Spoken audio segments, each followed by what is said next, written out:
Nous saluons tous les saints partout dans le monde. Que la paix, la grâce et la bonté de notre Dieu vous soient multipliées à tout un chacun. Dans le nom puissant et glorieux de notre Seigneur et Sauveur de gloire, Jésus-Christ de Nazareth, l'unique et le seul vrai Dieu. Voilà, donc nous sommes toujours dans notre marche en ce qui concerne l'enseignement que nous avions intitulé « L'appel et la justification ». Je répète, l'appel et la justification.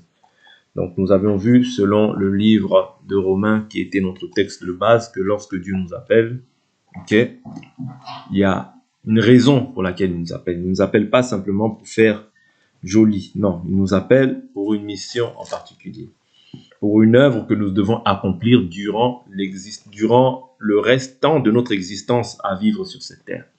C'est-à-dire Dieu nous appelle, et il nous confie quelque chose, une tâche à pouvoir exercer au sein du corps et aussi dans le monde. Dans le monde, nous devons être des lumières. Dans le monde, nous devons parler de cette vérité, de cette bonne nouvelle que nous avons reçue, qui est que Jésus-Christ n'est pas seulement mort, mais qu'il est ressuscité. Donc, c'est un peu ça. Mais au sein du corps, tout enfant de Dieu a un rôle aussi à exécuter, a un rôle à jouer. Vous voyez, parce que Pierre nous dira, puisque chacun d'entre vous a reçu un don. On peut prendre cette écriture rapidement. Vous voyez, parce qu'aujourd'hui, on a l'impression que les dons sont simplement le rôle de celui qui enseigne. Non, tout le monde, tous ceux qui ont cru en Jésus-Christ, vous voyez, par le Saint-Esprit, ils reçoivent un don. Par la nouvelle naissance, ils reçoivent un don. Par l'aspiration aussi, ils peuvent recevoir un don. Et par aussi l'imposition des mains, ils peuvent recevoir aussi un don. Donc, c'est les moyens par lesquels on reçoit un don. Simplement pour nous faire comprendre que Dieu nous appelle pour que nous puissions aussi exercer une tâche en particulier au sein du corps de Christ qui est l'Église. 1 Pierre chapitre 4 verset 10. Bon, je peux prendre à partir du verset 9. Exercez l'hospitalité les uns envers les autres sans murmurer. Puisque chacun a reçu un don, mettez-le au service des autres en bon intendant de la grâce si diverse de Dieu. Donc ici, on voit que nous avons tous reçu un don. Romains chapitre 8, verset 29. L'Écriture nous dit « Car ceux qu'il a connus d'avance, il les a aussi prédestinés à être semblables à l'image de son Fils, afin qu'il soit le premier-né d'un grand nombre de frères. Et ceux qu'il a prédestinés, il les a aussi appelés. Et ceux qu'il a appelés, il les a aussi justifiés. Et ceux qu'il a justifiés, il les a aussi glorifiés. » Donc, on a dit que c'est l'appel et la justification. Parce que quand il t'appelle, c'est pour effectuer la tâche. C'est pour que tu sois semblable à son Fils. C'est pour que maintenant, les gens qui te connaissaient autrefois, païens ou païennes, qu'aujourd'hui, lorsqu'ils te voient, ils voient maintenant la lumière qui est en toi. Parce que Dieu nous utilise. Dieu utilise tous les enfants de Dieu pour témoigner qu'au travers de Dieu, des enfants de Dieu, l'éternel Dieu est vivant. Qu'il a la capacité de pouvoir prendre une personne qui était prostituée et l'amener à son admirable et glorieuse lumière afin qu'elle devienne maintenant un témoignage pour ceux qui sont encore peut-être prostitués ou bien pour ceux encore qui vivent dans le monde. C'est-à-dire qu'au travers des gens de mauvaise vie que nous étions, Dieu veut aussi confondre la sagesse des sages.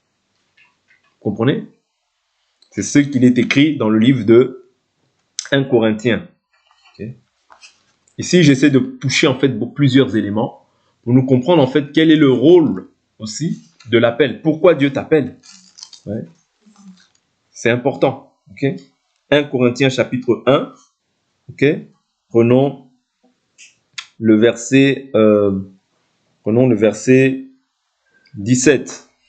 Paul ici dit « Car Christ ne m'a pas envoyé pour baptiser, mais pour annoncer l'évangile, et cela sans la sagesse du langage, afin que la croix du Christ ne soit pas rendue vaine. » Vous voyez, ici, Paul, par rapport à l'appel qu'il a reçu de Dieu, l'appel qu'il a reçu, c'est de prêcher l'évangile.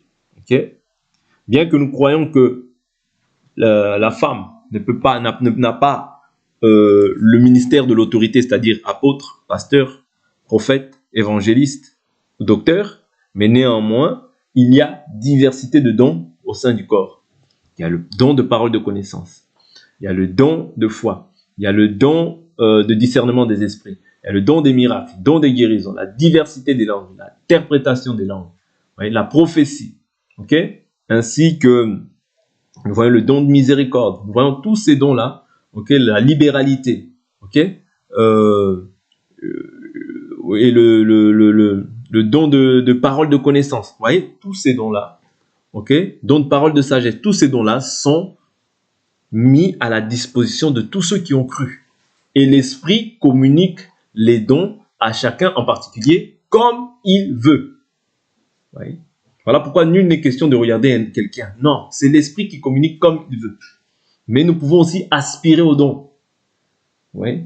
C'est important parce que quand on se réunit aussi, on doit prier, bien sûr, parce que Paul dit dans le livre de 1 Timothée 2, il dit, je veux qu'en tout premier lieu, que vous fassiez des prières, des supplications, des actions de grâce, oui, des requêtes, oui, pour tous les hommes, pour les rois, pour les autorités, pour tous ceux qui occupent une position élevée. Oui.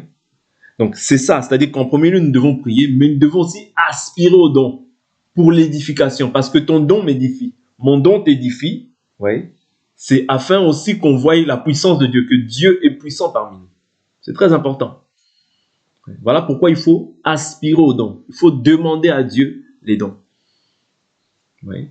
Parce que par les dons, par ton don, je suis édifié. Quand je vois par exemple la prophétie, je suis édifié. Parce que la prophétie vient pour édifier, exhorter, consoler. Mais tous les dons en réalité sont une édification. Même lorsque tu t'édifies en langue, c'est une édification personnelle. Mais lorsque maintenant quelqu'un vient, il interprète. Ou bien si Dieu te donne aussi le don d'interprétation des langues, ça devient une prophétie pour l'Église. Et la Bible nous dit que celui qui prophétise est plus grand que celui qui parle en langue. Oui. À moins que ce dernier n'interprète afin que l'Église en reçoive l'édification. Ça veut dire que quand une personne reçoit maintenant c'est-à-dire l'interprétation de la langue, ça devient maintenant une prophétie pour l'Église. Et l'Église est édifiée au travers de ton don. Voilà pourquoi il faut aspirer au don. C'est très important. Dieu ne nous appelle pas pour que nous croisions les bras. Non. Nous tous, nous avons une œuvre à accomplir étant dans le Seigneur. Et être dans le Seigneur, ce n'est pas forcément être quand je dis dans une église quelconque, c'est-à-dire dans un bâtiment quelconque, ou bien même dans une maison quelconque. Non, être dans le Seigneur, c'est premièrement connaître ce que tu as reçu, connaître comment est-ce que tu dois agir, opérer, et laisser Dieu en faire son œuvre au travers de ta vie. Vous comprenez? Laisser Dieu par le Saint-Esprit faire son œuvre dans ta vie. Oui. Se laisser conduire par le Seigneur, parce que la Bible nous dit tous ceux qui sont conduits par l'Esprit de Dieu sont fils de Dieu. Vous comprenez? Laissez Dieu conduire ta vie. C'est très important. Okay? Et Dieu doit te conduire maintenant à la source d'eau, là où il y a la parole, là où tu vas être édifié, là où tu vas grandir, là où tu vas comprendre en fait quelle est la raison pour laquelle Dieu t'a appelé. Oui? Quelle est la raison pour laquelle Dieu nous a appelés? Et c'est important. Oui? Dieu ne nous appelle pas pour que nous croisions les bras. Dieu nous appelle pour que nous puissions accomplir une œuvre. J'insiste sur ces choses-là. Pour que ceux, par exemple, qui sont dans ta famille, qui hier ne croyaient pas, qu'au travers de toi, ils puissent croire. Parce que l'Écriture nous dit quoi? Crois au Seigneur Jésus-Christ et tu seras sauvé, toi et toute ta famille. C'est-à-dire que Dieu, lorsqu'il te sauve, il ne voit pas que toi au travers de ce salut, mais il voit aussi les autres qui viendront au travers de toi. Vous comprenez? Il t'a péché, toi, peut-être en premier, mais au travers de toi, il veut repêcher aussi les autres. C'est-à-dire que toi, il te prend comme un flambeau pour qu'au travers de toi, en fait, c'est-à-dire que tu deviennes maintenant un miroir. Voilà pourquoi nous devons nous efforcer à ce que notre conduite soit irréprochable. Vous comprenez? C'est-à-dire que nous devons nous efforcer à avoir une conduite qui atteste réellement que nous avons connu Dieu. C'est très important. Parce qu'au travers de toi, bien que ce ne soit pas dans 1 an, peut-être pas dans 2 ans, peut-être pas dans 5 ans, peut-être pas dans 10 ans, mais tôt ou tard, quand Dieu t'appelle, c'est-à-dire qu'au travers de toi, il veut repêcher plusieurs autres personnes. N'oubliez pas ça, ce sont des principes. Oui. Mais toi, maintenant, tu dois demeurer en fait en Christ. Si tu veux voir aussi le fruit, ok? C'est si tu veux voir aussi du fruit se manifester au travers de la personne que tu es. C'est-à-dire, que personne ne se sous-estime parce que c'est Dieu qui sait ce qu'il va faire avec toi. Et ce que Dieu veut faire avec toi, toi, tu ne le sais pas. Peut-être qu'aujourd'hui, tu l'ignores. Ouais. Mais Dieu prend des choses qui étaient dans le néant pour pouvoir maintenant confondre la sagesse des sages. C'est ça que l'Écriture dit. Ouais. Même lorsque Dieu prend les pierres et les gens disent, ils les connaissaient comme étant, les sacrificateurs disent quoi? Ils les connaissaient comme étant des gens sans instruction. C'est-à-dire des gens qu'on méprisait, des gens qu'on négligeait dans la société. Mais au travers d'eux, le monde a été bouleversé. Jusqu'aujourd'hui, on parle de Jésus. Vous comprenez? Parce qu'il y a eu des hommes que Dieu a appelés et avec lesquels il voulait pécher d'autres hommes, par lesquels il voulait pécher d'autres hommes. Voilà pourquoi il a dit, viens, suis-moi. Désormais, tu seras pêcheur d'hommes. Ouais. C'est-à-dire qu'il pêchait les poissons, mais il dit, viens, désormais, tu seras pêcheur d'hommes. Vous comprenez? Ça veut dire que Dieu, au travers d'une personne qu'il retire du monde, ouais, parce que les eaux, c'est aussi le peuple, les foules, les nations. Vous comprenez? Il voit aussi d'autres personnes à l'horizon. Au travers de cette personne, il voit aussi d'autres personnes qui vont être touchées. Par cette personne qu'il a touchée, il voit aussi d'autres personnes. Voilà pourquoi il ne faut pas te négliger. Voilà pourquoi reste dans la sanctification. Tu ne sais pas ce qu'un jour peut enfanter. Tu ne sais pas ce que demain Dieu veut faire avec toi. Voilà pourquoi aie un bon caractère, aie une bonne attitude. Prie Dieu afin que tu puisses manifester le caractère de Christ. Prie Dieu afin que le fruit de la conversion soit réellement manifeste en toi. Lorsqu'on parle de l'amour, il faut que tu puisses t'efforcer. La Bible nous dit, depuis le temps de Jean-Baptiste, le royaume des cieux est forcé. Ce sont les violents qui s'en emparent. Cette violence-là, ce n'est pas simplement face au problème. Non. C'est-à-dire s'efforcer aussi à ce que la vie de la parole soit manifeste dans ta vie, dans ton comportement, dans ton caractère. Ouais. Tout ce qui était enfoui encore en toi. Que le Seigneur puisse maintenant faire en sorte que ça puisse éclore et que ça puisse être aussi manifesté aux yeux du monde. C'est très important. Oui, parce que c'est tout ça. Même l'attitude peut déterminer que tu sers Dieu. Même bien te comporter. Peut-être tu peux ne pas parler, mais simplement le comportement détermine que tu connais Dieu. Des fois, on parle. On pense que c'est le fait de parler le fait de beaucoup parler qui va déterminer que tu sers Dieu. Non, non, non. Une personne peut être là simplement par son comportement, par sa simplicité, par sa manière d'accueillir, par son sourire, c'est-à-dire par le changement qui a été opéré en Christ. Les gens peuvent voir Jésus au travers de toi. Actes chapitre 11, verset 25, ce fut à Antioche que pour la première fois les disciples furent appelés chrétiens. Vous comprenez? Lorsque la servante voit Pierre, qu'est-ce qu'elle dit? Elle dit, ton langage te trahit, tu parles comme eux. Vous comprenez? C'est-à-dire, le langage, l'attitude, le comportement parlent des fois même mieux qu'une personne qui parle physiquement. Oui. Mais tous, que ce soit celui qui parle, que ce soit celui qui sert, que ce soit celui qui accueille, l'hospitalité, toutes ces choses-là, en fait, quand tu fais cela, tu sers Dieu. Oui. Tu sers Dieu. Dans le monde, on nous a appris que pour servir, c'est quoi? C'est seulement viens dans 4 murs. 4 murs. Allez, sers dans le lieu. Toute la semaine, tu vis comme tu veux, mais sers. Ici, tu es obligé de servir. Non. Ça, c'est un esprit religieux. Nous voulons servir Dieu tous les jours de notre vie. Nous voulons que Dieu prenne plaisir à nos vies. Nous voulons que Dieu fixe les regards sur nos vies. Qu'il puisse dire, comme il l'a dit de Job, voici mon serviteur Job, il craint Dieu et s'éloigne du mal. Vous comprenez? C'est très important. C'est-à-dire, toutes ces choses-là, okay, tous les dons, les grâces, les talents que Dieu met à notre disposition, c'est afin que sa gloire soit manifestée. Voilà pourquoi tout ce que tu fais, fais-le comme pour Dieu. Tout ce que tu fais. Okay? Je prends l'écriture. Donc, Paul ici nous parle du fait que Dieu ne l'a pas appelé pour la sagesse du langage, mais Dieu l'a appelé pour annoncer l'évangile. Ça, c'était la mission que Paul avait. Maintenant, quand je saute, je vais au verset 21. Car puisque le monde avec sa sagesse n'a pas connu Dieu dans la sagesse de Dieu, il a plu à Dieu de sauver les croyants par la folie de la prédication. Les Juifs demandent des miracles, les Grecs cherchent la sagesse. Nous prêchons Christ crucifié, scandale pour les Juifs, folie pour les païens. Mais pour ceux qui sont appelés tant Juifs que Grecs, Christ, puissance de Dieu, sagesse de Dieu. Car la folie de Dieu est plus sage que les hommes, et la faiblesse de Dieu est plus forte que les hommes. Considérez, frères, comment vous avez été appelés. Il n'y a parmi vous ni beaucoup de sages selon la chair. Dit que dans l'Église, il n'y a pas beaucoup de sages. Il y a des sages, mais il n'y en a pas beaucoup selon la chair. Pourquoi? Parce que les sages, ok, Dieu dit qu'il anéantirait la sagesse des sages et l'intelligence des intelligents. Okay? Ce n'est pas que Dieu en a contre les sages, mais les sages, en fait, se confient dans leur propre sagesse et non pas dans la sagesse des hommes, de Dieu. Vous voyez? Ils se confient dans une sagesse charnelle. Okay? Considérez, frères, comment vous avez... Il n'y a pas parmi vous beaucoup de sages selon la chair, ni beaucoup de puissants, ni beaucoup de nobles. Mais Dieu a choisi quoi? Les choses folles du monde pour confondre les sages.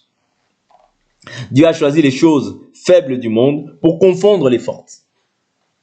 Dieu a choisi les choses viles du monde, celles qu'on méprise, celles qui ne sont pas, pour réduire à rien celles qui sont, afin que nulle chair ne se glorifie devant Dieu. Or, c'est par lui que vous êtes en Christ Jésus, qui de par Dieu a été fait pour nous sagesse et aussi justice, sanctification et rédemption. Afin, comme il est écrit, que celui qui se glorifie dans le Seigneur. Vous comprenez? Donc ici, Dieu est en train de nous faire montrer que parmi dans le monde, il n'a pas appelé les sages selon la chair. Non. C'est-à-dire qu'il a pris les choses faibles du monde, celles qu'on méprise. Ok? Pour confondre les sages. C'est-à-dire Dieu t'appelle, toi, qui étais peut-être méprisé, négligé, à pouvoir maintenant brandir à la surface du monde comme un flambeau. C'est-à-dire qu'on voit maintenant la différence par rapport à ce que tu étais avant et ce que tu es maintenant. Okay? C'est très important. Parce que la différence, c'est ça que Dieu agrée. Dieu ne prend pas plaisir au conformisme. Non. Dieu prend plaisir à ce que tu fasses de la différence pour qu'il puisse dire, voici mon enfant. Parce que n'oubliez pas que s'il nous a appelés, c'est pour que nous devenions semblables à l'image de son Fils. Tel il est, lui, tel nous sommes, nous, dans ce monde. N'oubliez pas ces choses. L'appel. L'appel, c'est pour que tu puisses faire une œuvre. Oui. L'appel, c'est pour que tu puisses faire une œuvre. Faire passer les gens des ténèbres à la lumière. Par ton comportement, par ton attitude, par ta douceur, par ta bonté, par ta bienveillance. Okay? Toutes ces choses-là sont des qualités que Dieu met dans ta vie pour que le monde voit Christ au travers de toi. N'oublie pas, ne te dis pas, oui, mais ça c'est Jésus. Non, tu es une partie de Jésus sur cette terre. Jésus dira, vous m'avez vu avoir faim, avoir soif, vous m'avez donné à manger, vous m'avez donné à boire. Les justes diront, mais quand est-ce que nous t'avons vu avoir faim et soif, maître? Il a dit, dans la mesure où vous avez fait cela à l'un de ces plus petits de mes frères en qualité, de mes disciples en qualité de frères, c'est à moi que vous l'avez fait. Vous comprenez? Ça veut dire que quand je vois un frère, quand je vois une sœur, en réalité, je vois Jésus au travers du frère. Voilà pourquoi je ne peux pas ne pas aimer le frère et dire que j'aime Jésus, je suis un menteur. Vous comprenez? Parce que si je vois le frère qui est là et que je ne l'aime pas, je n'aime pas Dieu. Je ne peux pas dire que j'aime Dieu que je ne vois pas, alors que Dieu, il habite dans mon frère. Il habite aussi dans la vie de mon frère, autant qu'il habite en moi. Vous comprenez? Tu es un menteur quand tu agis ainsi. Oh, mais non, Dieu c'est Dieu, l'homme c'est l'homme. Non, tu es un menteur. Tu dois d'abord aimer la personne que tu vois pour dire que tu aimes Dieu. Aime d'abord celui que tu vois comme ça physiquement. Vous comprenez? C'est très important. C'est ça qui prouve que tu aimes Dieu. Quand tu aimes les frères, tu aimes Dieu. Quand tu n'aimes pas le frère ou la sœur, tu n'aimes pas Dieu. Tu es un menteur. La Bible tranche clairement sur ça. La Bible ne prend pas de gants, comme les hommes peuvent prendre des gants. Mais vous savez que, mais vous voyez que, j'ai eu ça. Ouais, j'ai subi ça. Non. La Bible dit que tu es un menteur. Vous comprenez? Donc l'appel, c'est pour comprendre aussi la volonté de Dieu. Dieu t'appelle pour que tu comprennes sa volonté. Avant, tu avais une volonté, mais maintenant, tu soumets ta volonté à la volonté de Dieu. C'est-à-dire, ce n'est plus toi qui vis, mais c'est Christ qui vit en toi. Et si Christ vit en toi, ça veut dire que maintenant, tu es mort. Le corps, il est mort. C'est-à-dire, le corps n'a plus sa volonté à faire. Mais c'est-à-dire, tu soumets ta volonté à la volonté de Dieu. Vous comprenez? C'est très important. Ce sont des éléments qui nous permettent de comprendre la raison pour laquelle Dieu t'a appelé. Premièrement, pour que tu aies la connaissance de ce que Dieu veut. Parce que tu ne peux pas adorer si tu n'as pas la connaissance de Dieu. Adorer, c'est connaître. Premièrement. Secondement, quand tu connais, tu es maintenant appelé à passer des ténèbres à la lumière. C'est-à-dire, tu es passé des ténèbres à la lumière quand tu as reçu Christ, mais maintenant, tu dois avoir la connaissance parce que Jésus dit, enseignez-leur à garder mes commandements. Et troisièmement, ce que tu dois faire maintenant, c'est pouvoir aussi manifester les dons. Prier Dieu pour que les dons se manifestent. Prier Dieu pour que le caractère de Christ aussi soit manifeste en toi. Afin qu'au travers de toi, le monde puisse... Parce que Dieu veut condamner le monde au travers de nous aussi. Vous savez? Ça, c'est Jean chapitre 3.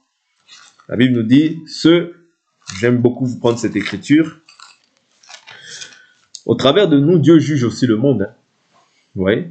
Mais si toi, tu es semblable aux gens de ce monde, comment Dieu va juger le monde? Dieu ne peut pas juger avec quelqu'un qui n'est pas juge. Bien qui se dit juge de la bouche, mais qui dans l'attitude ne l'est pas. C'est pas correct, c'est pas cohérent. Vous voyez? Jean chapitre 3, verset 18. Celui qui croit en lui n'est pas jugé, mais celui qui ne croit pas est déjà jugé parce qu'il n'a pas cru au nom du Fils unique de Dieu. Et voici le jugement. La lumière est venue dans le monde, et les hommes ont aimé les ténèbres plus que la lumière parce que leurs œuvres étaient mauvaises. Car quiconque fait le mal a de la haine pour la lumière et ne vient pas à la lumière de peur que ses œuvres ne soient réprouvées. Mais celui qui pratique la vérité vient à la lumière afin qu'il soit manifeste que ses œuvres sont faites en Dieu. Vous voyez? C'est-à-dire que Dieu te prend comme étant pour que tu sois une lumière. Et le rôle de la lumière, c'est de pouvoir éclairer dans les ténèbres. Celui qui vit dans les ténèbres, il ne vient pas à la lumière. Vous comprenez? Parce que la lumière, elle éclaire, elle révèle en fait les fautes, les ténèbres qui sont en lui. Et celui qui est dans les ténèbres, en fait, en réalité, aime les ténèbres. Celui qui aime insulter, celui qui aime vivre dans la débauche, celui qui aime mal s'habiller, celui qui aime, voilà, toutes ces choses-là, il aime sa vie. Parce qu'il n'a pas perdu sa vie. Voilà pourquoi quand toi tu viens, les gens s'irritent envers toi. Pourquoi? Parce que tu révèles les ténèbres. Tu révèles leurs ténèbres. C'est-à-dire Dieu maintenant t'utilise comme un juge. Parce qu'une lumière, elle vient pour pouvoir maintenant révéler ce qui est caché. Voilà pourquoi la Bible nous dit il n'y a rien de caché qui ne doit être révélé. Ouais. Il n'y a rien de caché. Et comme tu es une lumière, les ténèbres ne peuvent pas se plaire en toi. À moins que toi aussi, la lumière qui est en toi devienne ténèbre. C'est-à-dire l'appel, c'est pour aussi que tu puisses éclairer les autres. Ok? Et je vous ai parlé hier de l'aspect qui est lié à la justification. Romains chapitre 5. N'oubliez pas la raison pour laquelle Dieu nous appelle. Premièrement, il t'appelle pour que tu sois pur. Parce que la Bible nous dit, vous avez été lavés, vous avez été purifiés, vous avez été justifiés, vous avez été sanctifiés par l'eau de la parole et par l'esprit de notre Dieu. C'est-à-dire l'esprit fait un travail de lavement, mais la parole aussi. Parce que Jésus dit, sanctifie-les par la vérité. Ta parole est la vérité. C'est-à-dire tu dois avoir à connaître. Quand maintenant tu as la connaissance suffisante, tu dois pratiquer. Et la pratique, tu dois ajouter à cela maintenant, dans la pratique, il y a aussi maintenant tout ce qui est don pour l'édification du corps. Vous voyez? Prier Dieu afin que les dons soient manifestes. Vous voyez? Donc c'est très important, toutes ces choses. C'est très important. Ce sont des éléments qui sont importants pour la vie des enfants de Dieu. Regardez les gens de Corinthe, ils avaient tous les dons, il ne leur manquait aucun don. Nous aussi, de même, devons aspirer à ces dons. Ok. Donc, je prends Romains, chapitre 5. Hier, on n'avait pas terminé, mais j'avais pris un petit aspect. Je ne veux pas reprendre du début. La Bible nous dit, je prends juste un passage au début qui nous dit, Romains, chapitre 5, verset 1. Étant donc justifiés par la foi, nous avons la paix avec Dieu par notre Seigneur Jésus-Christ. C'est-à-dire que la paix, on l'obtient par Jésus-Christ. En dehors de Jésus-Christ, il n'y a pas de paix. Ok? Donc, la paix avec Dieu, tu l'obtiens par Jésus. Sinon, en dehors de Jésus, tu n'es pas en paix avec Dieu. Au contraire, tu es ennemi de Dieu. Okay? Je saute, je vais rapidement au verset. Je vais au verset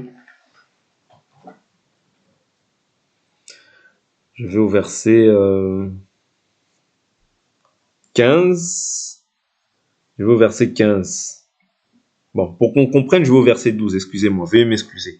C'est pourquoi de même que par un seul homme, le péché est entré dans le monde. Ici, je parle de la justification. Okay?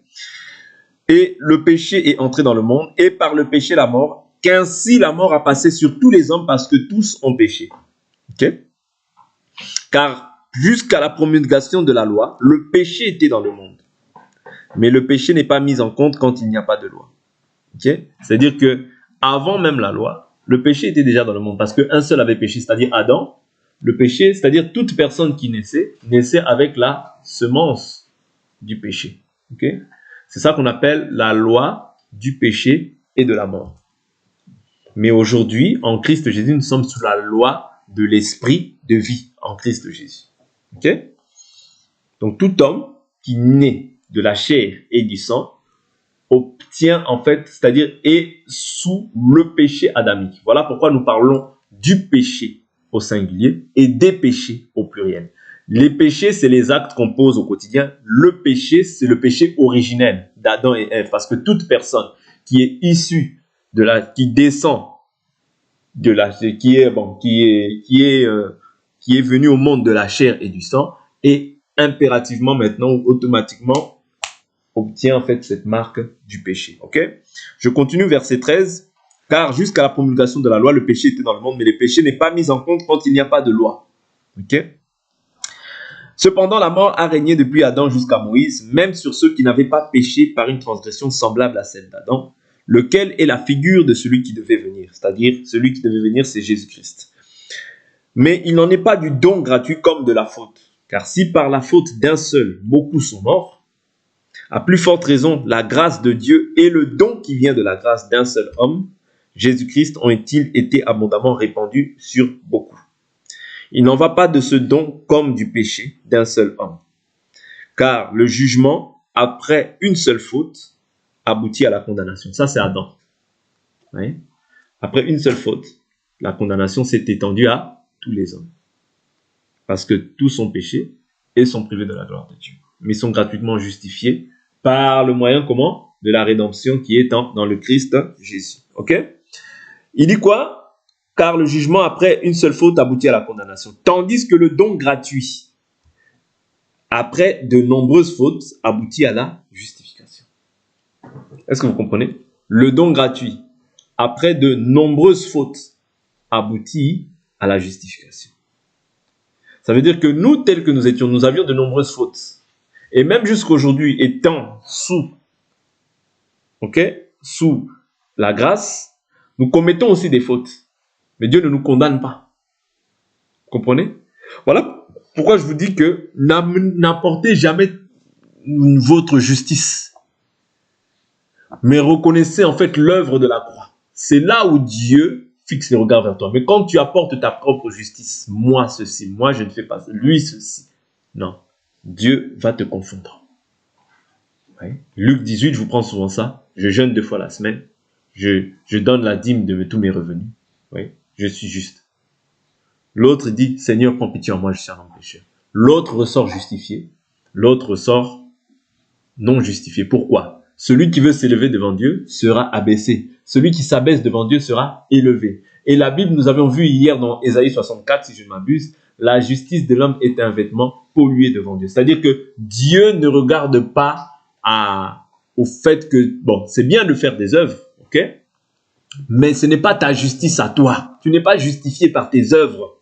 Tu es justifié par la foi. Et la foi, tu la places sur l'œuvre qui a été accomplie à la croix pour toi. Si cela ne tenait qu'à toi, la Bible nous dit,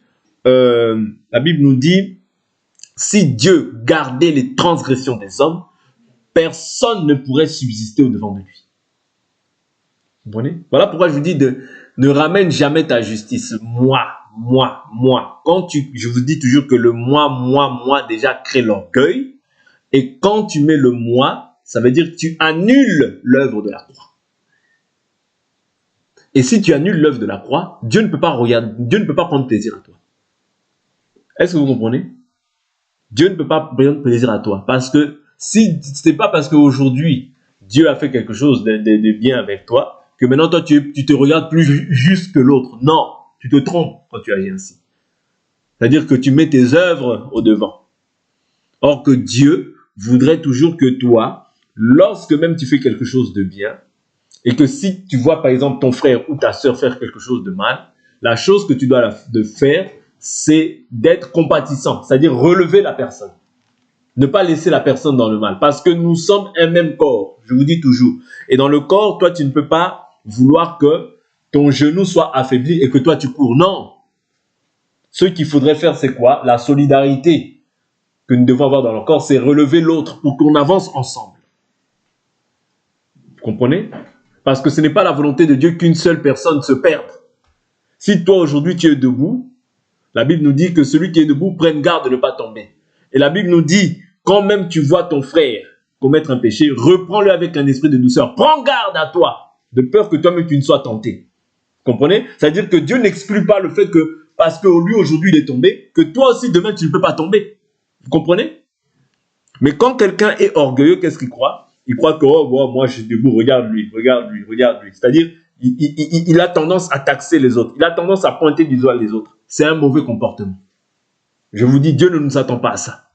Et quand tu agis comme ça, Dieu, dans sa justice, il finira par te confondre. Pour que tu comprennes que si tu es debout, ce n'est que par la grâce. Ok? Ce n'est que par la grâce. Parce que le don gratuit, après de nombreuses fautes, aboutit. Ok? Aboutit à quoi? Nous avions dit quoi? Aboutit à la justification.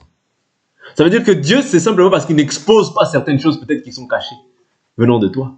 Mais Dieu peut t'exposer aussi. Quand il va t'exposer, tu vas dire, ah oui, c'est vrai. Finalement, il y avait quelque chose de mal en moi. Vous comprenez? Voilà pourquoi, voilà la raison pour laquelle il faut que nous nous fassions réciproquement grâce. Parce que si nous ne faisons pas réciproquement grâce, Dieu peut t'exposer. Je t'assure, Dieu peut t'exposer. Exposer des choses que tu fais dans le secret qui ne sont pas bonnes. Mais Dieu, des fois, te garde, te couvre.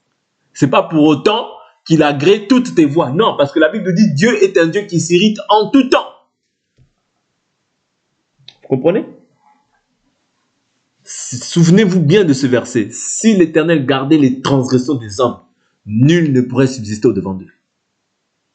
Dieu est un Dieu saint. Ésaïe, lorsqu'il a vu la gloire de Dieu, il a dit, oh Seigneur, je suis auprès d'un peuple qui a les lèvres impures. C'est-à-dire que lui-même, il a constaté en fait qu'il était impur. Devant Dieu, personne n'est juste.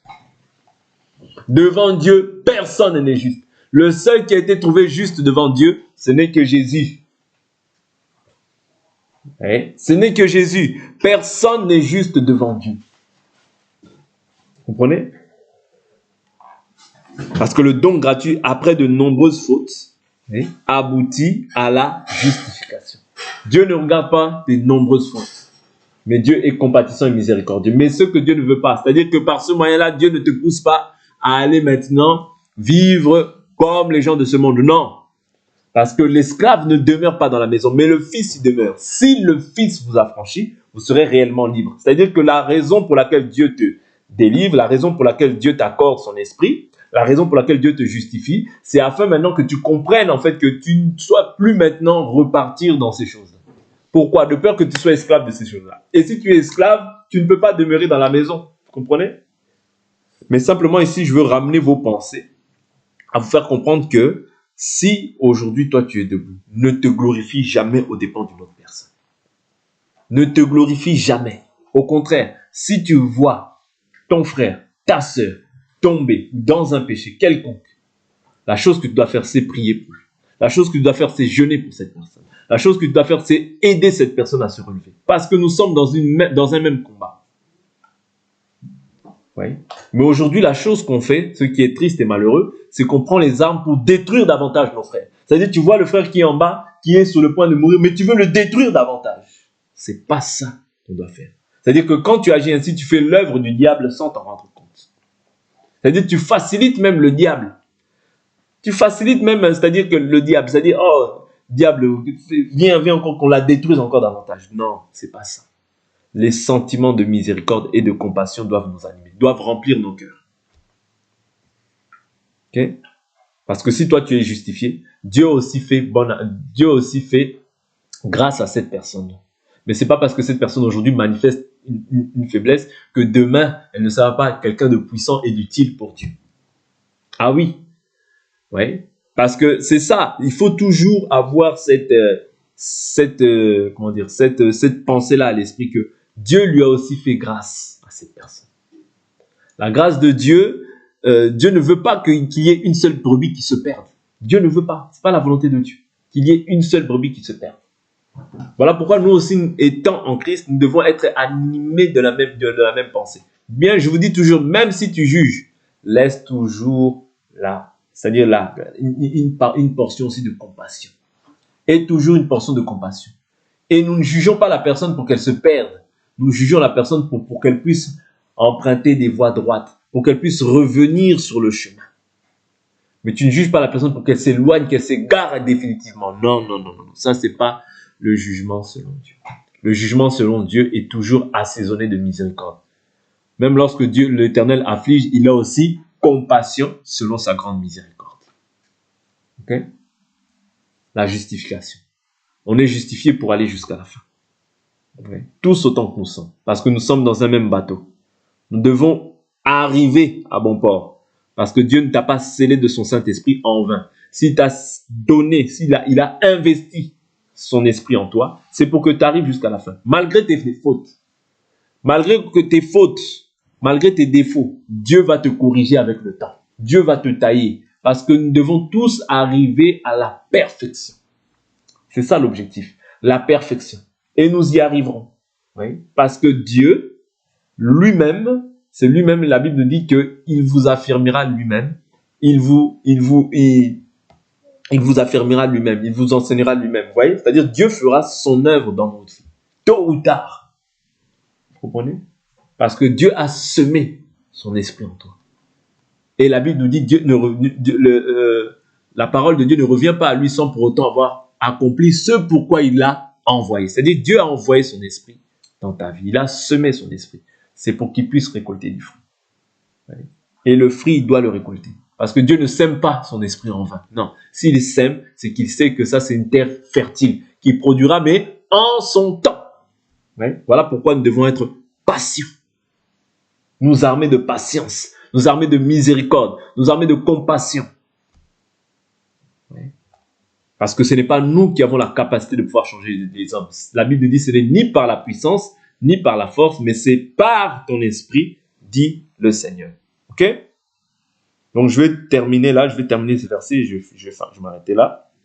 Donc, tandis que le don gratuit, après de nombreuses fautes, aboutit à la justification. Si par la faute d'un seul, la mort a régné par lui seul, à bien plus forte raison, ceux qui reçoivent l'abondance de la grâce et du don de la justice régneront-ils dans la vie par le seul Jésus-Christ. Ainsi donc, par une seule faute, la condamnation s'étend à tous les hommes. De même, par un seul acte de justice, la justification qui donne la vie s'étend à tous les hommes. Un seul acte une seule faute, la condamnation s'est étendue. Un seul acte de justice, c'est-à-dire Jésus qui s'offre à la croix, okay? La justification, maintenant, qui donne la vie, s'étend à tous les hommes. C'est-à-dire que toi, aujourd'hui, étant appelé et justifié en Christ, tu as la vie. Okay? Tu as la vie, que personne ne te trompe. Tu as la vie par la foi en Christ Jésus. Okay? Parce que quand tu as accepté Jésus, tu as déclaré que Dieu est vivant. Tu déclares par ce fait que Dieu est vivant et tu es déclaré juste devant Dieu. Non par tes œuvres, mais à cause de son Fils qui s'est offert et que toi tu as accepté dans ta vie. C'est en cela que tu es déclaré maintenant juste. Que Dieu ne te voit plus maintenant comme un pécheur, mais comme un saint. À cause de l'œuvre de la croix. N'oubliez pas, c'est à cause de l'œuvre de la croix. Bien que tu peux faire des œuvres, ce n'est pas mauvais. La Bible nous dit, la foi sans œuvre est une foi morte. Les œuvres, même quand tu fais une œuvre, remercie toujours Dieu qui a trouvé bon de pouvoir t'accorder la grâce d'avoir part à l'héritage des saints. N'oublie pas de mettre au centre de tout ce que tu fais l'œuvre de la croix. C'est par la croix. C'est par la croix. C'est à cause de sa grâce. C'est à cause de son amour. Si je peux faire telle ou telle chose, si je peux faire des œuvres pour Dieu, c'est à cause de Jésus. C'est à cause de Jésus qui s'est offert pour moi. N'oublie pas ça. Le fait que tu agisses comme ça fera en sorte que tu ne puisses pas t'élever dans ton cœur. Fera en sorte que tu puisses toujours rendre, c'est-à-dire que la gloire, que tu puisses t'effacer et que Dieu puisse paraître. Parce que c'est ce que nous devons faire. Selon Jean-Baptiste, il a dit, il faut que je diminue afin qu'il croisse. Que Dieu nous bénisse pour aujourd'hui. On s'arrête là. On va prier.